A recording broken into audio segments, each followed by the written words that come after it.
So we're back here for another conversation. This month's focus was on money, which is often a fun thing to talk about, especially with your significant other. So this is going to be an interesting conversation where we talk about money and this important foundation for your life. Because realistically, even though we sometimes try to avoid talking about money because it can be uncomfortable, and certainly in this public format, it makes me a little bit uncomfortable talking about money, I think it's important to discuss because this is something that clearly underpins your life.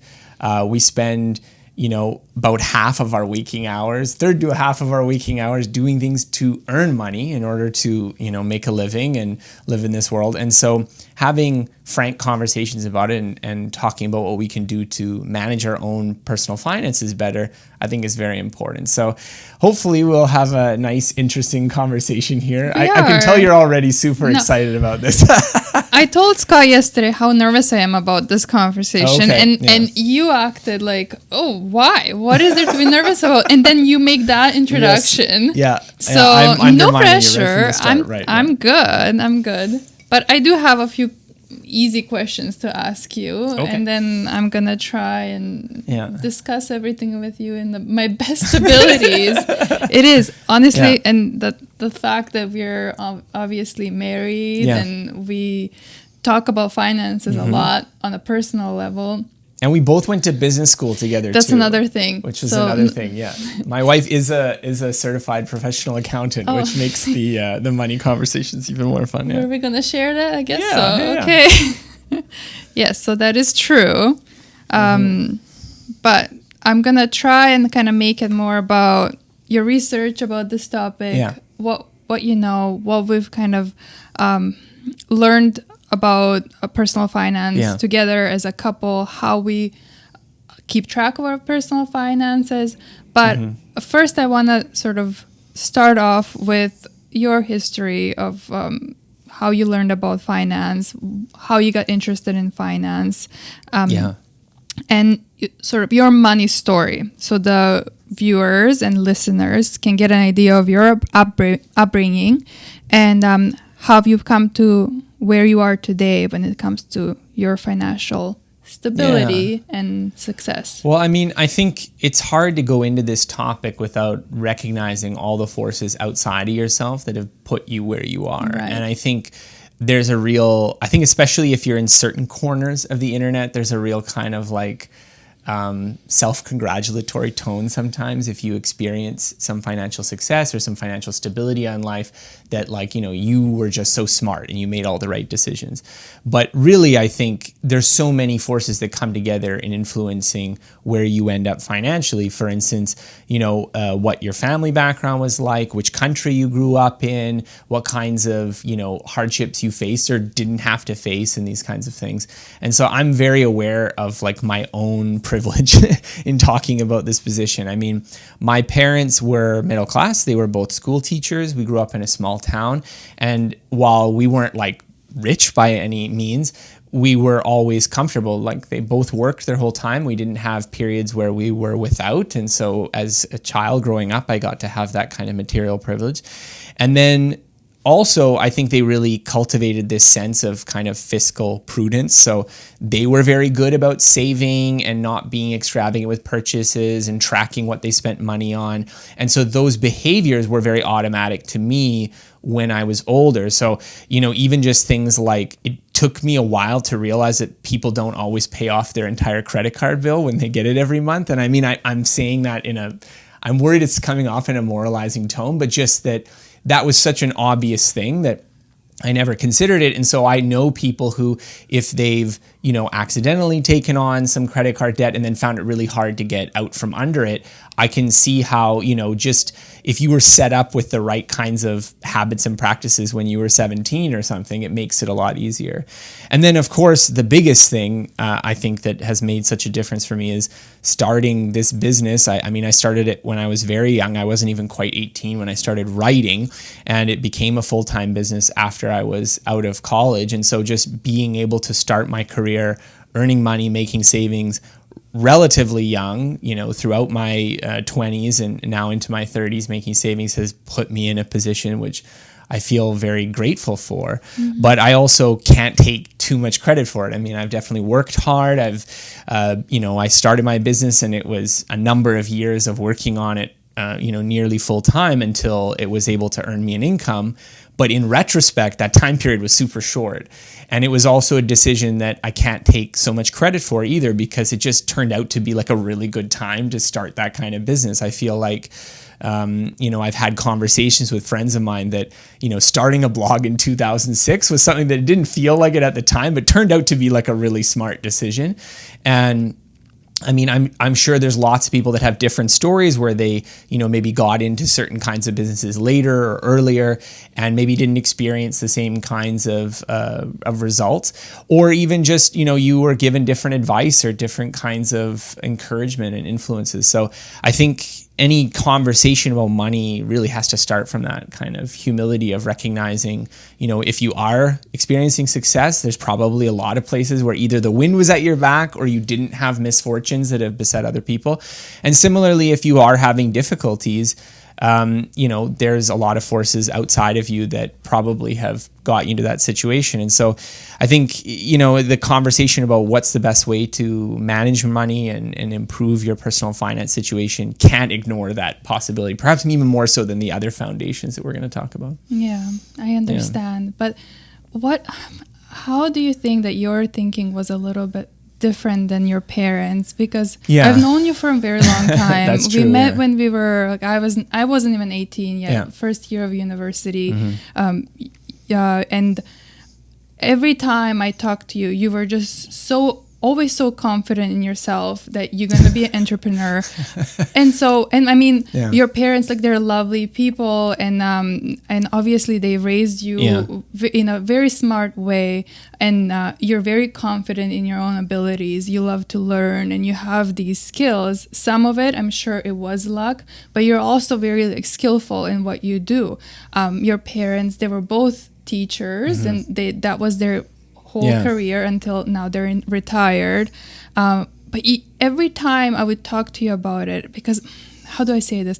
My story is a little bit different than yours. Yeah, obviously. Because for 14 years, I lived in Eastern Europe. When I was a teenager, my parents immigrated in Canada.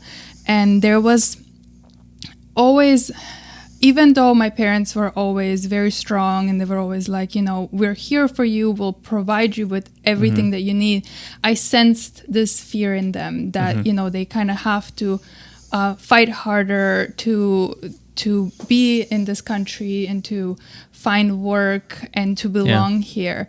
And so I always felt like I have to create this stability for myself, and that I couldn't take as many risks of, starting this sort of business. I decided that I want to go for a profession like an accountant because I was always also very good in math. It was interesting to me, but I always felt the safety in it as well, that I'm always going to have doors that are open for me and that I'm always going to have a job. I just couldn't really take that risk. What motivated you to take this risk on at such a young age to start your own business and start earning money from it? Well, I mean, first of all, I don't think I've actually taken on huge risks in my life because I was starting the business when I was in kind of my college years. So it was during a period of time where I wasn't there were very low expectations on me to earn an income. So by the time I was I would have had to make that decision, I was earning enough money that it didn't feel disreputable for me to just keep doing this. So, I mean, I don't know. It's funny. I like to twist it a little bit because I remember reading in Morgan Housel's The Psychology of Money, they were talking about how your personal history and the experience of the people around you so strongly influence your money decisions in a way that probably strictly speaking is kind of irrational. So the example they gave is that people who grew up in the 1950s versus people who grew up in the 1970s have very different asset allocations in terms of how much they invest in stocks. And that's mostly based on the fact that from the 1950s, and I'd forget the exact time period. For the 1950s, for a while, the stock market, when you account for inflation, was essentially flat. Whereas in the 70s, you would have tenfold increased your income. And they were just saying that like the stock market as a history, like of like what are the kinds of results you can expect from the stock market over a long period of time. We have like 100 plus years of stock market data in the United States. We have data from other countries and this kind of stuff. So if you were being really rational, you should sort of say, well, I'm probably going to get the average of returns over a really large kind of sampling of period. It would be, sort of silly to expect that like the exact conditions that happened when I was a teenager are the expected results for stock markets as a whole. And it's kind of strictly speaking irrational for two people born in two different eras to have different asset allocations for the same time period just based on their private experiences. But that's how we are. We're like that. We base our decisions in life based on our private experiences. And so like the difference between us is like my experience, although not one of, opulence, was definitely one of stability. Like I never knew as a kid this sort of experience of, well, my parents are out of work now and they're looking for a job and it's really hard and that's stressful. Or my parents tried to start a business and they failed. I mean, they had like secure government sector jobs that paid a reliable salary for decades of their life. Whereas, I mean, for your parents, I know that like they were very hardworking, but they, kind of came of age during the collapse of Yugoslavia and the economic conditions being very bad and finally immigrating to Canada and having to like kind of start their careers over from scratch. And so those kind of economic forces, those kind of narratives really shape how you think about things. And I think it has this sort of strong, almost unconscious influence on how you make these decisions. So I don't think I'm, like temperamentally. And how you project that on your kids as well. Yeah. So like, but for your parents, it doesn't seem like they ever because they really liked being teachers and they went into that career because they like the stability and they like that.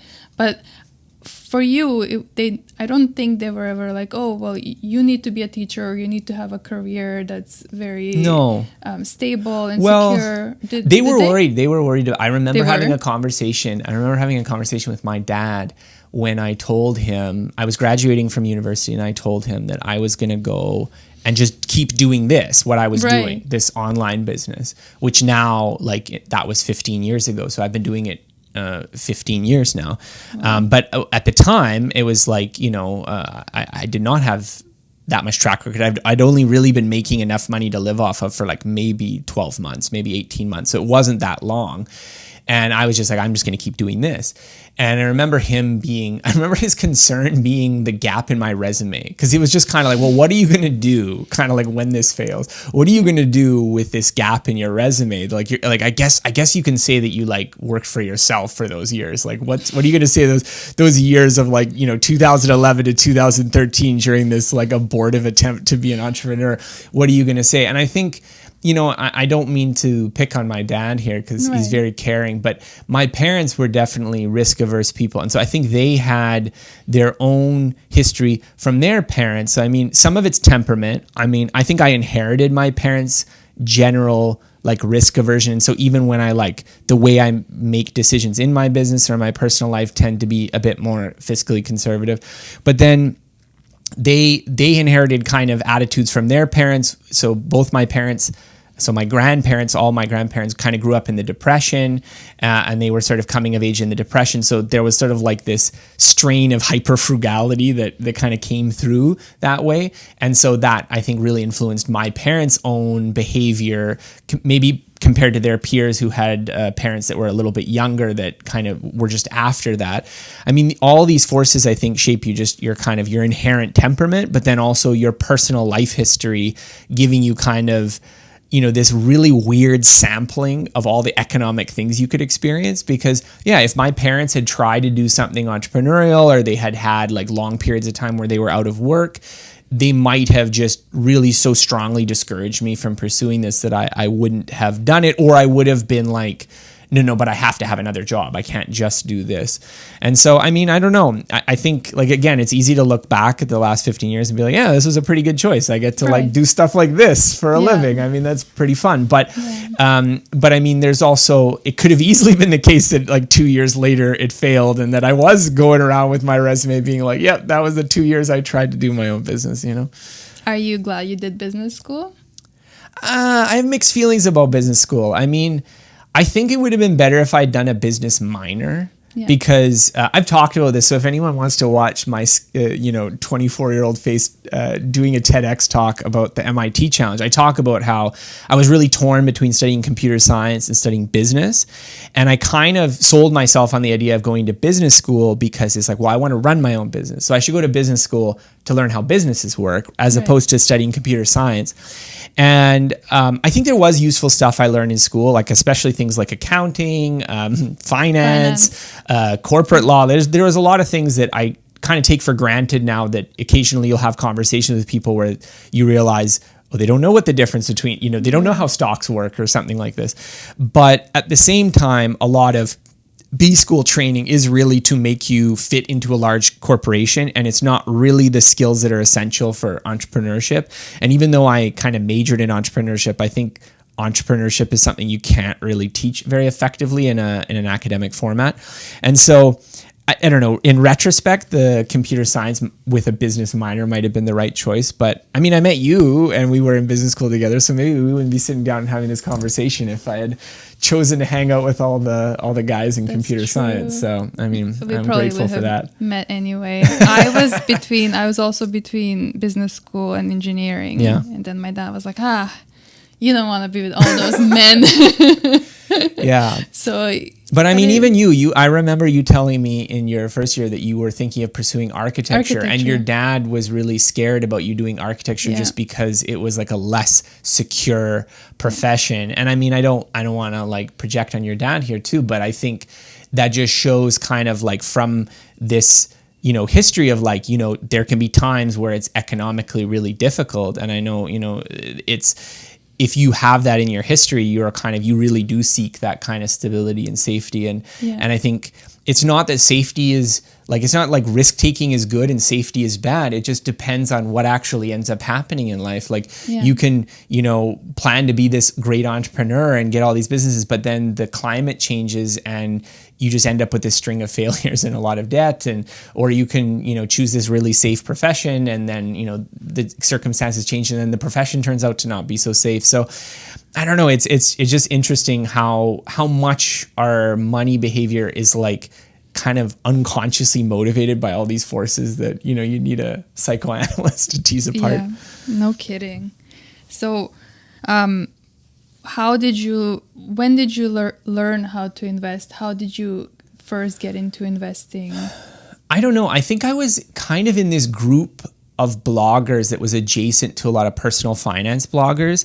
So I remember JD Roth of Get Rich Slowly, Ramit Sethi, who is like a weird flex right now, but I remember him sending me an email. This is like when we were both really starting, and I have the email, the first email being like, "Hey, I like your blog." When he was like also been blogging for like a year or two, and I had started a blog. So like this is how far back it goes. Now he has a Netflix show. Yeah. But I remember reading his book, "I Will Teach You to Be Rich," when it came out, and I mean, I still think it's one of the best personal finance books for being all rounded and for like kind of nudging me towards the kind of philosophy of investing I have right now, which is sort of passive index investing. And I think, some of those sort of personal finance sources were sort of linked to this overall personal development sphere that I was kind of a part of back then. So I think I was already kind of in that milieu in an age when, a lot of my contemporaries, you're not earning enough money in college to really be worried about investing. I think for most people at that age, other than just getting the habit started, I mean, realistically, you're kind of at that time period in your life, it probably doesn't make sense to be like building a lot of assets because maybe you're making a very small amount of money and every little bit of money can make a big difference to your quality of life. Whereas when you're in the middle of your career, proportionally speaking, you can save more. But I think just being in that kind of zone of with all those other writers and hearing all those other thinkers, it did push me to be more kind of fiscally prudent than I might have been otherwise. And then I think the other thing that made a big difference to me too was I had this idea of when I was in university that, well, I don't know how much I'm going to be able to make doing this, and it may take me a while to get it going. So if I was really frugal, I would be able to like last longer kind of with a sort of not so successful business until I could get it working.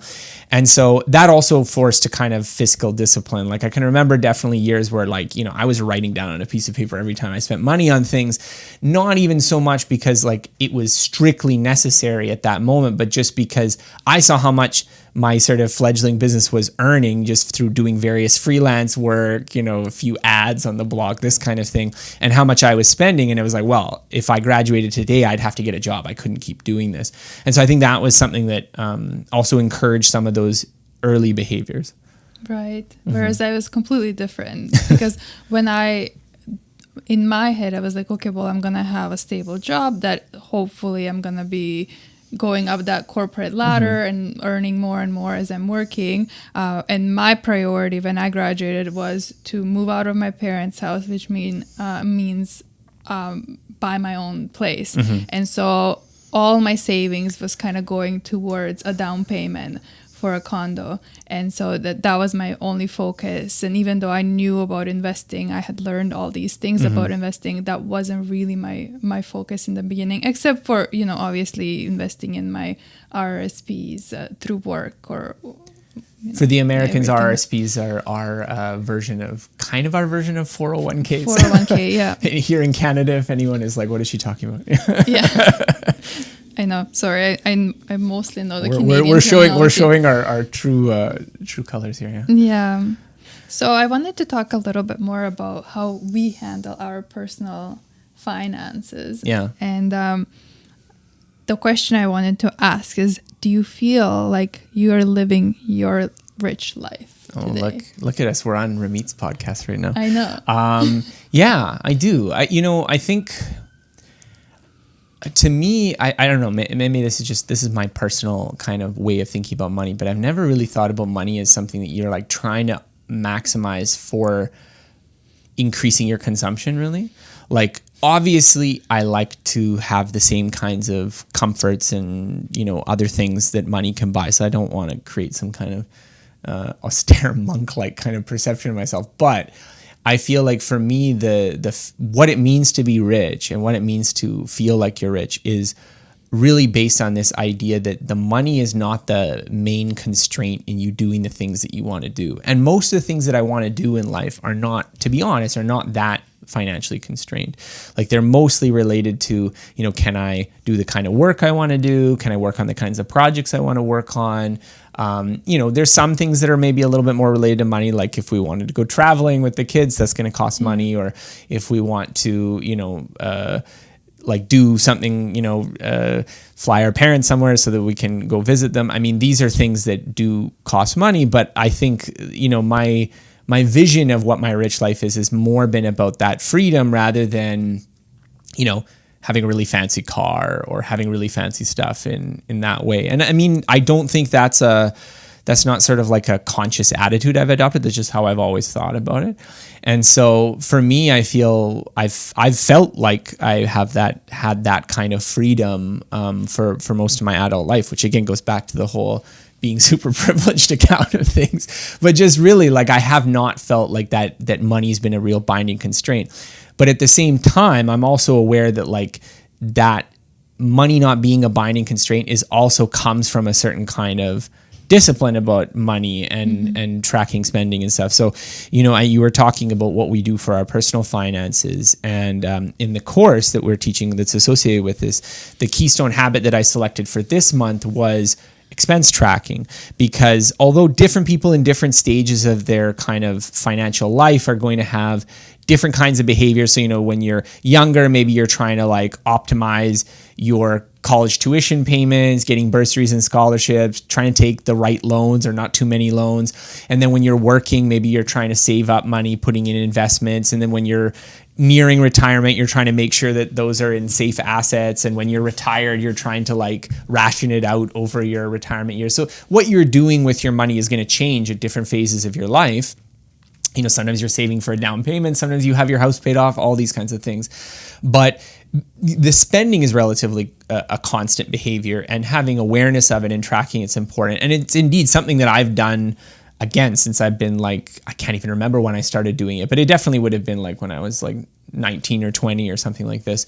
And that's something that once we sort of moved in together and we started combining our finances, we sort of do jointly too. Well, first we started doing it separately. Yeah. Because like even to this day, I have my own bank account and you do yours, but we still track our personal finances and we put them together because we're one and we have our family.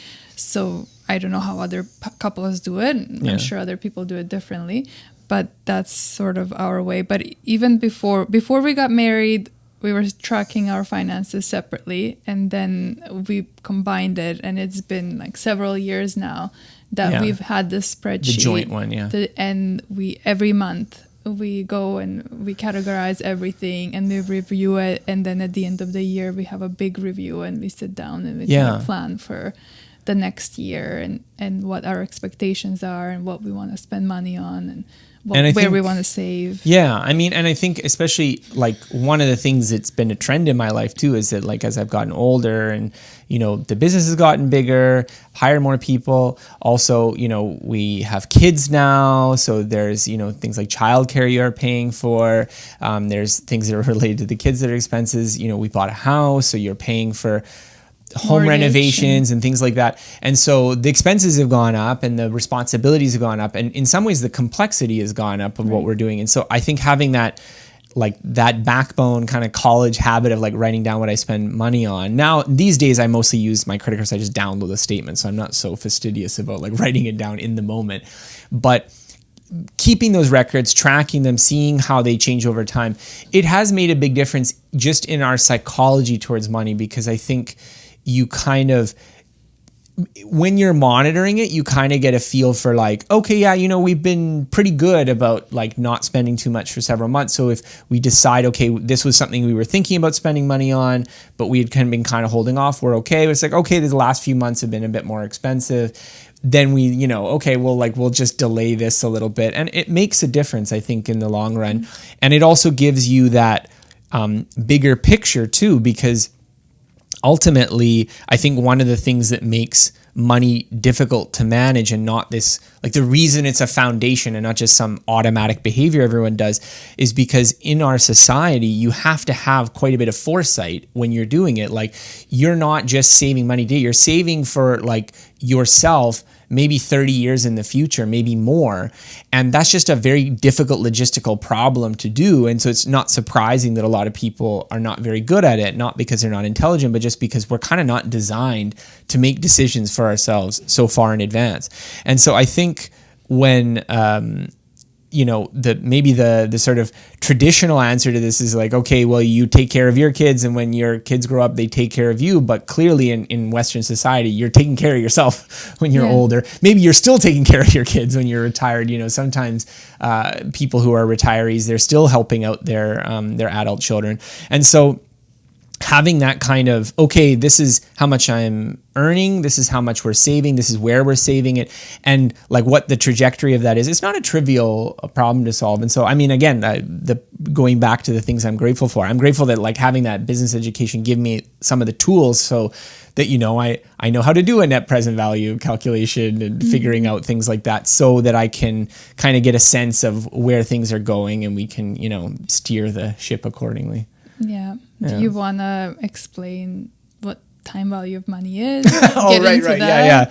Just throwing jargon here. No, time value of money is just the idea that because of interest rates, money earned in the future is worth less today and vice versa. So if you're trying to figure out, let's say you have some nest egg and like what it's going to be worth 30 years from now, you have to account for like the compounding of interest. And that makes a big factor, and it's very difficult to do intuitively. And so, you know, a lot of people, you know, they'll say, oh, I had my house for 20 years and it doubled in value. And it's sort of like, what is that actually in terms of an interest rate? Yeah. I mean, it's not trivial to calculate. Like you actually need to do some math to do it. And so I think that math part often scares people off. And I think it especially scares people off if they're worried that the answer is not like what they want to hear. And I mean, again, I don't feel it's my position to be like badgering people about things they already know in terms of personal finance, but I do think at its kind of core, it's very difficult to manage your financial life if you're not aware of what's going on. Like you're not aware of how much you're spending, how much you're earning, kind of what does that mean for your retirement. If you don't know those things, it's very difficult to control those behaviors. And so again, I don't want to moralize on anyone who's finding it difficult, but I think, that the keystone habit of doing the monthly expense tracking has been very valuable for us, at least. Yes. And especially because if you like spending money, there's always going to be something to spend money on. So if you are not good at managing your cash and planning for your future, there is always going to be something that you want or want to buy, and it's really important to really think about it and plan for like how you're distributing the money that you're earning. Yeah, definitely. Yeah, there was I was doing this just professional development recently, and they were talking about cash management, but it was more for organizations. And he was giving this example of the time value of money, and he was saying how if you bought a hamburger in 1970s, it would cost you 30 cents. So you could buy, for $30, you would buy 100. Whereas like if you didn't invest that money today, you could only buy 10 of those hamburgers. But if you invested it in a mutual fund over the however many years, I don't know, 50 years, that would be $20,000 today, and you can buy 66,000 hamburgers. Yeah. So that just kind of shows. Well, I mean, that's the thing. The compound interest, I think it's very difficult for us to like intuitively wrap our head around it. I was just talking with Vat, who's in the room sort of behind the camera here, but he was saying the example from the Morgan Housel, The Psychology of Money book, where he talks about Warren Buffett and how Warren Buffett, is clearly a skilled investor. There's, I tend to be a skeptic of investor skill, but Warren Buffett, if there is a skilled investor, Warren Buffett is probably one of them. And I think the typical average returns he's gotten on his investments has been something like 20%, which is quite high. And maybe I'm getting the citation wrong here, but in the calculation Housel does, he looks at, okay, well, Warren Buffett is a very good investor, but he also started investing at age 10, which is unbelievably precocious. And he's 94 right now. So he's had 84 years of investing. And he said, well, what if instead of starting at 10, he had started at 30? And what if instead of going to 94, he had quit at 65? How much would Warren Buffett be worth? So right now, and again, I'm going this off the top of my head, I think Warren Buffett's worth like about $140 billion. So how much would he be worth? And Morgan Housel calculates it and says he'd only be worth about $19 million, which is like insane. Right. That's insane that if you change the time periods that much and like how much years of compounding you get, it's so much smaller. And so again, this goes back to this foresight problem that, $1 saved when you're 29 for your retirement is just worth so much more to you than $1 saved when you're 50. And the problem is that we often don't start thinking about a retirement until we're 50. And so the 29-year-old self is like, oh, that's ages away. I'll worry about that later, when, that can create problems for us. So I think there's so many areas where I think money psychology, like we've talked about a few of them. We talked about how, your personal history tends to override your judgment of what's a prudent course of action, even though, we have sampled history from much larger time periods. So you should be looking at like, what's the average return of the stock market? What's the average chance of like, the stock market dropping by half for 2 decades? Like what is the typical likelihood of these events, rather than, what did it personally do when you were a teenager? That's a kind of bias, but so is just the difficulty of, making real the fact that, okay, if you make these decisions 2 decades earlier, you have so much more wiggle room. And I mean, it's a hard thing to wrap your head around sometimes, but it does really make a difference. Yeah. And thinking about what's really important to you right now. And one of the lessons that you said you learned from this month is, you said being rich is different from looking rich. The easiest way to be broke on a high income is to try to appear rich. so following that, what are some things that you like to spend money on, guilt-free, that you know make you happy and make you feel like you're living your rich life? Well, I don't know. This was a lesson from Ramit Sethi's book, I Will Teach You to Be Rich, and he's kind of interesting because if you like, I read a lot of books about personal finance in sort of preparation for this month. That's sort of what I'm doing each month. Try to read about a dozen books or so in each topic. And personal finance, especially if you have ones that are like, there's the investing focused books that sort of talk about where you should place your money, and they tend to be more mathematical and technical. And then there's the more frugality oriented books about personal savings. And there's this kind of like weird moralizing quality where, you know, spending money is kind of evil. And if you know, any kind of money you save is this sort of like moral good, that you're like a better person because you don't spend so much money. So it's like mildly off-putting reading some of these books. But I feel like, Ramit Sethi's book was a bit of an outlier because he kind of takes the opposite tack. He sort of takes the tack that what you should do is have a conscious spending plan where you choose what you spend on and not feel guilty about spending a lot of money on those particular things, rather than just this across the board frugality and feeling bad about spending money, even when it is something that you genuinely want, or it's something that makes you feel good. Or even like clipping coupons or buying things that are discounted. I'll give an example. So this was, I think, from The Millionaire Next Door, and it was one of those ones where I just like, I had to stop. I was listening to an audiobook and I just had to stop, and I was like, what? When the example came up. But it was an example from, so Millionaire Next Door is this survey book. It's like this classic book of personal finance, and the authors did this survey of American millionaires, and like we're trying to like look into their behaviors and habits and stuff. And one of the things, one of the anecdotes was about some husband and wife that they were business owners of some sort, and the wife was like clipping coupons on the table for, you know, like $1 off toilet paper or something like this. And like the husband or something gives her this huge share transfer worth like $13 million. And then she just goes, oh, well, and then just goes back to clipping coupons. And it was just, to me, it was like, you know, not to be like mean spirited towards this couple, but it was just kind of like in any definition, this is kind of irrational that you have like $13 million and you're sitting like prudently clipping coupons on the table. But the authors presented this as like, isn't that great? Like, isn't that just so great that they're clipping coupons when they have tens of millions of dollars? And you're like, does your time not mean any value to you? Like, that doesn't make any sense at all. Sorry, what were we talking? We were talking about what things I like to spend money on, as opposed to just criticizing the coupon clipping in this book. Yeah, I mean, for me, I've always tried to invest in my education and my experiences. So I like spending on traveling. I have never regretted going on a trip in my life. And I mean, now that we have kids, it's getting more expensive to go on trips. Yeah. And so that's something that I want to keep budgeting for. And I know for some people, they don't really like traveling that much, and that's fine. So this isn't a judgment about other people's spending. But for me, seeing new places, I'd much rather do that than have a fancier car. Like we have, how old's our Sentra? It's like, we have like an 8-year-old Nissan Sentra or something like that. So I don't really care about getting a fancy car. We're happy with the car we have, but we like to be able to take trips. Another thing is with my education and stuff, like, I am often reluctant to like buy new clothes, or like when I buy clothes, I don't really care about brands and this kind of stuff.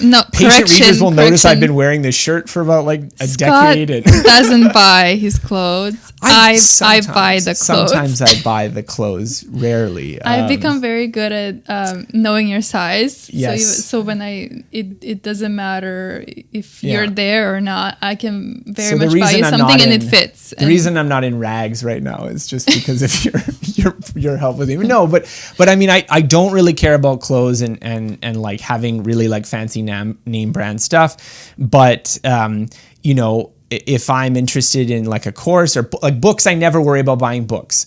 I just buy it immediately. And so we have tons of books. I have tons of books I haven't read, and they're there in case I need them. And so I never have a problem spending money on those, because that's something that to me is like, well, this is just valuable. And I'd like to have the option value of having this book ready. So I think, again, the thing I liked about Ramit's book is this idea that if we're thinking about it really rationally, so we step away from all the emotional biases, all the like false moralizing about like it's good to be frugal or it's good to be, risk taking or whatever it is. if we're being really rational, then money is this sort of tool, this resource that we use to improve our life.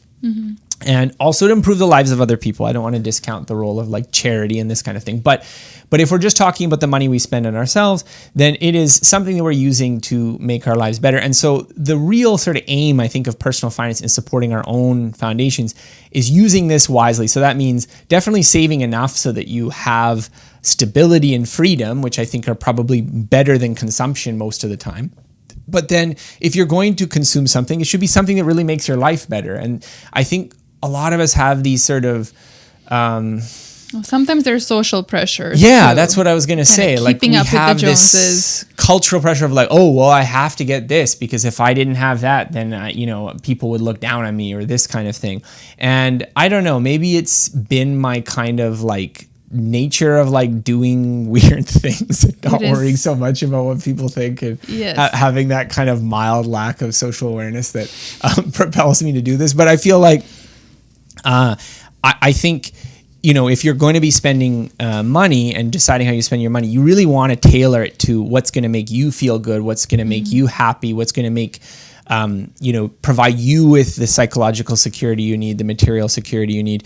And it's hard, I think, just because we're surrounded by a culture that like it really rewards and punishes certain kinds of spending. So there's going to be a whole group of people that if you don't spend enough on something, they're going to judge you for it. And there's going to be a whole group of other people that judge you if you spend too much on something outside of these sort of prescribed categories. But I think that's kind of silly, Yeah, I think so too. Yeah. So a couple of things you noted in your post. You said you can't beat the market. Virtually all investors are better off with simple index investing than paying a professional portfolio manager. Yeah. Do you still agree with that? Oh, yeah, of course. Yeah. I mean, this was something that I kind of believed before doing it, but then reading all the books was like, yep, that's the correct way to do it. I mean, I really like, there's another YouTuber, Ben Felix. He writes about investing and he has the actual proper credentials to talk about this, unlike me. And he has this phrase, investing has been solved, but I think it really is true that if you read about investing, the kind of correct approach to investing has been kind of figured out. Like the average investor should be a passive index fund investor who holds a sort of a basket of assets that matches their risk class, but is not choosing individual stocks, not choosing their own like strategy of, I'm going to invest in these sectors or this kind of thing. And I think the thing that's hard, I think, for people to wrap their heads around with that is like, you have to kind of understand this basic sort of premise that if there was some stock or asset or this kind of thing that was the wrong price, meaning that like if you expect the stock market to go down, or you expect the stock market to go up at an unusual rate, or you expect this stock to do well, that stock to do poorly, then people would buy or sell the stock, or if we want to be more technical, you could even short the stock, which means that you sell a stock you don't even own.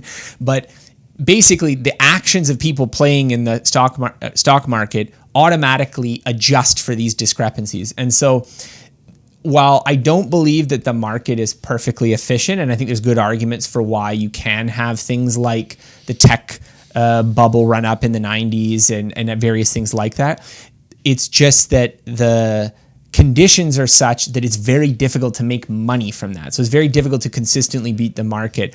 And I would argue from an even weaker form than that maybe there's some people that can beat the market. But if you are not one of a extremely rare class of professional investors, you are not one of them. And so that means that I am not smart enough to beat the market. And unless you are working in some kind of, you're in the inside closed doors in the Renaissance Medallion Fund, you probably aren't either. And I think that's hard for people to hear, because I think in most areas of life, if you learn more about something, you should get more control over it. So if you learn more information about nutrition, for instance, you should be able to eat healthier. If you learn more about productivity, you should get a more efficient system. And this is a kind of quasi-engineering mindset about things, that if as you learn more, you gain kind of a sort of almost mechanical control over your fate. And so personal finance is this sort of weird scenario where like you need to know enough to understand like how to open a discount brokerage account, and there's a few dozen different index funds, and do like a little bit of research to figure out which one you want to invest in. But beyond that, there's nothing you can do to do better than that is like, it's a controversial kind of take, but amongst people who are experts in this field, I found very, very little disagreement of it. So, the people who tend to disagree with it tend to be people who I think probably shouldn't be giving financial advice. And then I noted some other questions that people might have watching this. One would be, should I have a budget? Yeah. I mean, I don't know. I've always been a little bit confused about what people mean by budget. So I think there's like a prospective budget where you figure out how much you should be spending on each category in advance and then like compare what you're doing to that. But sometimes when people mean budget, they simply mean tracking expenses. So like there's a really popular app called like You Need a Budget, which is mostly that, like it's mostly an expense tracker. And so I don't know. I've always felt like the prospective budgeting is a bit of a fraught task because it's very difficult to predict your spending extremely reliably, especially there's a lot of one-off expenses. Like you need a lot of data to do that prediction. Well, I mean, you would know, you do our accounting and we have a sales budget. So this is a common thing in businesses where you kind of forecast what your revenues are going to be like and your expenses. And it's not trivial to do that. I remember for years, I used to just like be making guesses of what I thought we would sell, whereas you actually like worked out on past formulas, like how much. Of course, I know, but most people who don't have accounting designations, it's difficult, I guess, is what I'm saying, to like figure out, well, what's the home renovation budget item when you have nothing most months, but then every once in a while you have to like do some major fix, and that comes up randomly. So I don't think the budgeting itself is for all people necessarily the right habit, but I think the expense tracking with this kind of mindfulness about like, how am I going to change my behavior based on what's actually happening? I think that probably is more universal, but that's just my opinion. I don't know. Right. And then if you want to give advice on like one favorite book out of all the finance books that you read through the month, what would be? What would it be? I mean, we kind of talked about the index investing a little bit. I guess just because of where I'm at in my life financially, as well as, some of the stuff that was more frugality, spending oriented, either seemed like I was already doing it or it was not as relevant for what I was thinking about doing. For the investing advice, so if you were kind of surprised, maybe if I said index investing and you're not sure what that was, or you were surprised that I was saying that you can't beat the market, then Burton Malkiel's book, A Random Walk Down Wall Street, I think is the definitive book about this, because Burton Malkiel wrote this book, I think in like 1970. It's had many, many updated editions. So the most current edition even covers like the recent Bitcoin rise and fall. So like it covers a lot of financial history. But basically, he hasn't changed his argument in whatever 50 years of writing these updated versions of the book. But he argues for this index fund investing strategy. Admittedly, he argued for it before index investments were even commercially available. I think the Vanguard fund opened in like the early 1970s, like a few years after this book was first published. But he goes over all the different ways people typically think about investing. He goes over like kind of, not too much technical detail, but all the kind of academic language and theories and stuff that would be related to it. He was a Princeton economist. It's like a classic book for a reason. And so I think if someone was unsure about investing and they wanted to feel confident that, here is a very reputable, source talking about how to think about it, that would be the book to read, I would recommend. Yeah. Okay. And I think we're kind of done talking about finance. If you want to have any closing notes. No, I mean, I think we've talked about everything that I wanted to say about it. Yeah. Would you like to talk a little bit about a little update on on fitness and productivity? Yeah, I mean, the fitnesses continue to go strong. I've been very lucky that I haven't missed a day so far. Now, I don't want to say that in this kind of like every single day has been this heroic workout. Yeah, there's been like a couple days where, either because I was too sore or because of time constraints, I just do like a 30-minute like stretch or something. But I think that's part of the virtue of this kind of 30-minute a day habit is that I'm not setting the bar at like, well, it has to be like I'm doing sprints for half an hour or I have to do this set prescribed workout. Because it's been flexible in what I do and when I do it, it has been much easier to maintain. But I've been very happy with it. I wasn't sure how events were going to actually unfold. And it's definitely the case that if I think about myself before this started, so before I started this project, it was definitely not the case that I was exercising every single day. So this is genuinely a change for me. And then the productivity month, which was the last month, that has also been continuing to go well. And it's been interesting working on this kind of full capture habit because, so just for people who are just tuning in right now, the keystone habit for the productivity month was setting up a full capture system. So probably the most paradigmatic example of a full capture system is David Allen's Getting Things Done. But there's lots of other kind of vaguely related systems. And the one that I'm using is similar, but not exactly the same as his. But the basic idea is that you want to capture all of the incoming tasks, appointments, events, ideas, anything where it's sort of like, oh, I need to remember this later, put it in this system. And then the system should be organized enough so that you could quickly look at it to see this is what I have to do. Or if we're talking about like shopping, this is what I have to buy or and this kind of stuff. And so we made a few key improvements in our sort of joint household stuff, but then also, you know, my own personal work things I kind of reorganized it that month. And I've been finding it very successful. Like I think the capturing habit is the real thing I'm focusing on. And I'm trying really hard also not to be, I know this also from interacting with other people who have tried to do this kind of habit, that there can be this feeling that like, oh, I'm failing at it when I'm not checking off every single thing on the to-do list. But that's not possible. Like obviously you can't do everything just because you put it on a list. Like you can easily put hundreds of hours of work for yourself on a to-do list. The idea is that you want to store it somewhere so that when you have time to work, you can easily look at it, easily prioritize, okay, this is most important. I'll work on this right now. I'll work on this later. And just expanding that productivity scope to include stuff in our house, to include some more events, the shared calendars. It's definitely made things a lot smoother, and it's made me feel a little bit, you know, more on top of things, especially outside of work. Yeah, I like it. All right. Okay. Well, this has been another conversation. So we'll be back next month to be talking about the next foundation, which is food. So we'll be talking about nutrition and eating better and cooking better and all things like that. So thank you for joining us.